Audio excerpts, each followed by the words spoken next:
Noong ika-1 ng Mayo, May 1, ipinagdiwang ng mundo ang mga manggagawa. Ngunit halos 150 taon na ang nakalipas, isang manggagawa ang gumawa ng isang bagay na hanggang ngayon ay nakalilito pa rin sa mga inhinyero at mga arkitekto. Sino siya at ano nga ba ito? Manatiling nakatutok sa ating magandang istorya ngayong araw.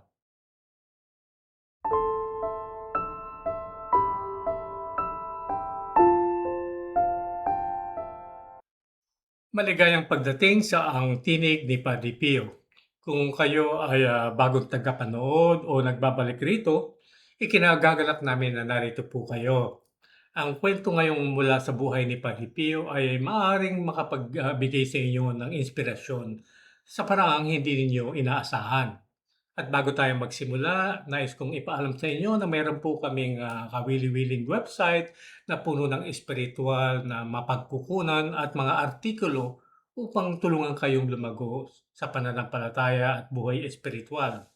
Makikita po ninyo ang link sa description sa ibaba. Ngayon, sumabok na po tayo sa ating kwento ngayong araw.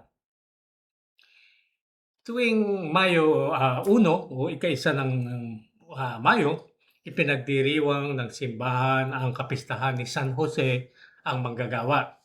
Isang kapistahan na binibigyang diin ang dignidad at espiritual na halaga ng paggawa ng tao.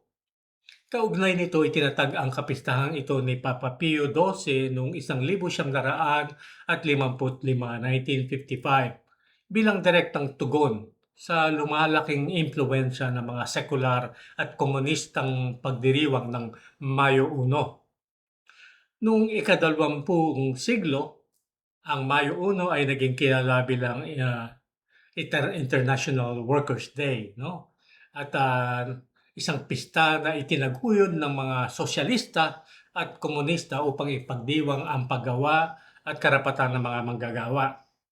Nais ni Papa Pio XII na bigyan ng bagong kahulugan ang araw na ito, kaya gumawa siya ng isang matapang na hakbang. Binigyan niya ng relihiyosong kahulugan ang Mayo 1. Nais niyang salungatin ang ideolohiya ng Marxistang komunismo na nagpapababa sa halaga ng tao sa pagiging kapaki-pakinabang lamang sa Estado. Nais niyang ipaalala sa mga mananampalataya na ang tunay na kasiyahan sa paggawa ay matatagpuan sa paglilingkod sa Diyos, hindi sa Estado para sa sariling nitong kapanghanan. At si San Jose ang nakatayo sa harapan natin bilang perpektong huwaran nito. Isang mababang loob na karpintero, isang ama na gumamit ng kanyang mga kamay upang sustentuhan ang kanyang pamilya at naglingkod sa Diyos mismo sa pamamagitan ng paggawa. Ngunit dito sa puntong ito, ang nais kong ibahagi sa inyo ngayon. Baka narinig na ninyo ang kwentong ito noon, ngunit minarapat kong ulitin ito para sa kapakanan ng iba. Ito ang kwento ng milagrosong hagdan sa Santa Fe, New Mexico, sa Estados Unidos. Nagsimula ang kwento noong 1850, kay Jean-Baptiste Lamy, ang unang arsobispo ng bagong itinatag na teritoryo ng Santa Fe. Nais niyang magbigay ng edukasyong Katoliko para sa mga kabataang babae sa rehiyon at humingi siya ng tulong sa mga Sisters of Loreto o mga Madre ng Loreto sa Kentucky, yung isang estado sa Estados Unidos. Bilang tugon, isang grupo ng 7 matatapang na madre ang sumakay sa karo o wagon noong 1852. Ang halos 1,500 milya na paglalakbay ay puno ng panganib, sakit, pagkahapo, hindi pamilyar at maging mapanganib na teritoryo. Isang madre ang namatay sa kolera sa daan at isa pa ang lubhang nagkasakit upang di magpatuloy. Ngunit sa kabila ng mga kahirapan, dumating ang natitirang 5 madre sa Santa Fe sa parehong taon. Itinatag ng 5 madre ang Loreto Academy, Noong sumunod na taon, 1853, 1853, isang paaralan para sa mga babae na umunlad ng mahigit sa isang siglo. Noong 1873 or 1873, lumaki na ang akademya at nais ng mga madre na magkaroon ng maayos na kapilya. Si Arsobispo Lamie na namamahala sa pagtatayo ng malapit na katedral ay nagpasya na ang parehong kumpanya ang gagawa rin ng kapilya. Ang disenyo ng kapilya ng Loreto ay batay sa kanyang paboritong kapilya sa Paris. Ang pagtatayo nito ay isang napakalaking proyekto. Gamit ang lokal na sandstone, mataas na tore at magagandang stained glass windows na dinala mula pa sa Pransya. Ito ang unang gawa sa ganitong uri sa kanluran ng Mississippi. Pagkatapos ng 5 taon ng trabaho, natapos at pinagbasan ang kapilya noong 1878, 1878. Gayunpaman at dito talaga nagsisimula ang ating kwento. May malaking problema ang kapilya. Walang paraan upang maabot ang choir loft o chorus sa itaas. Ito ay mahigit 6 na metro ang taas mula sa sahig, masyadong mataas at mapanganib para sa ordinaryong hagdan. Kumonsulta ang mga madre sa maraming karpintero, ngunit lahat sila ay nagsabi ng parehong bagay. Imposibleng magtayo ng hagdanan nang hindi kakainin ang limitadong espasyo para sa mga upuan sa loob ng kapilya. Ayon sa tradisyonal na salaysay, nagsimulang ang mga madre ng isang nobena kay San Jose na hiniling ang kanyang pamamagitan. At sa ika-9 at huling araw ng nobena, lumitaw ang isang karpintero. Dumating siya sakay ng asno at may maliit na kahon ng kasangkapan. Naghahanap ng trabaho. Hindi man lang tinanong ang kanyang pangalan, kinuha agad siya ng mga madre. Pagkatapos ng 6 na buwan na nagtatrabaho mag-isa at gamit lamang ang mga simpleng kasangkapan, gumawa siya ng isang kahanga-hangang spiral staircase, no? O hagdanang paikot na hindi katulad ng anumang nakita sa mundo.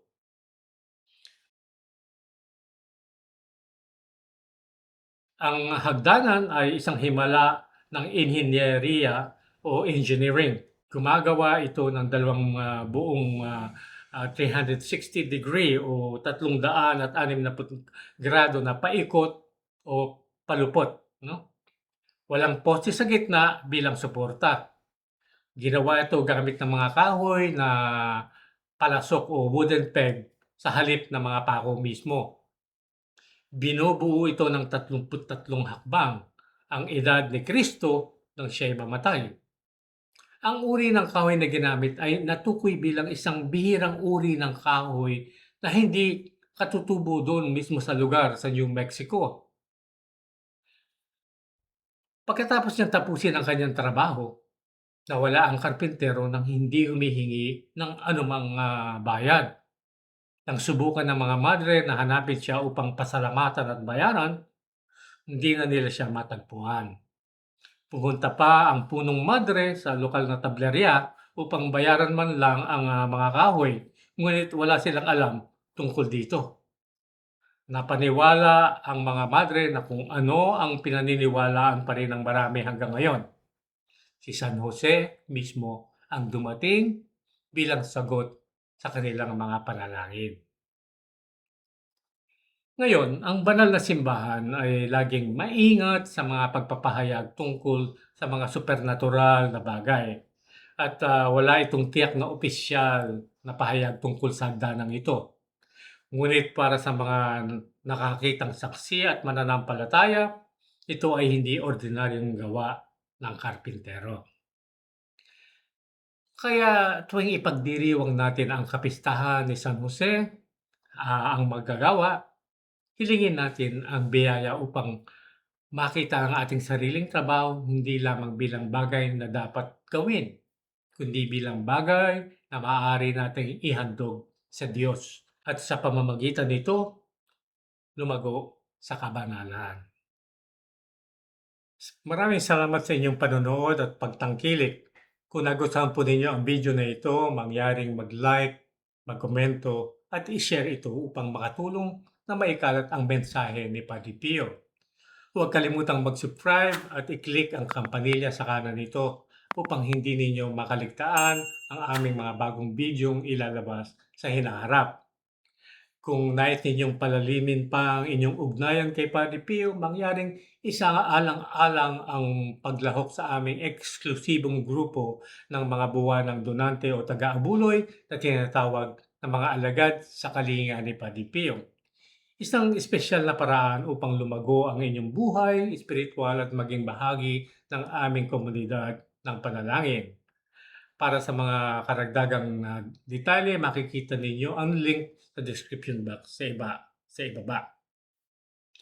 At dito na po tayo magwawakas. Naway pagpalain kayo ng ating Panginoon, ng Mahal na Birhen at ni Padre Pio.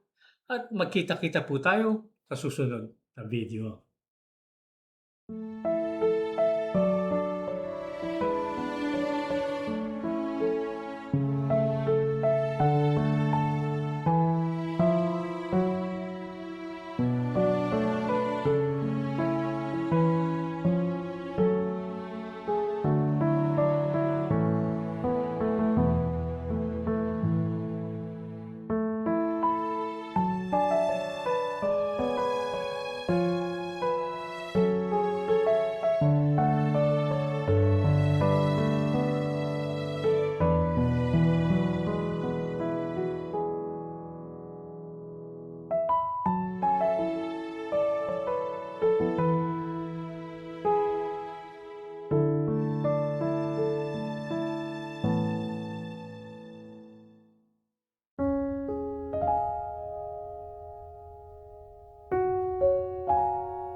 In nome del Padre, del Figliolo e dello Spirito Santo, e così sia. Sia lodato Gesù e Maria, e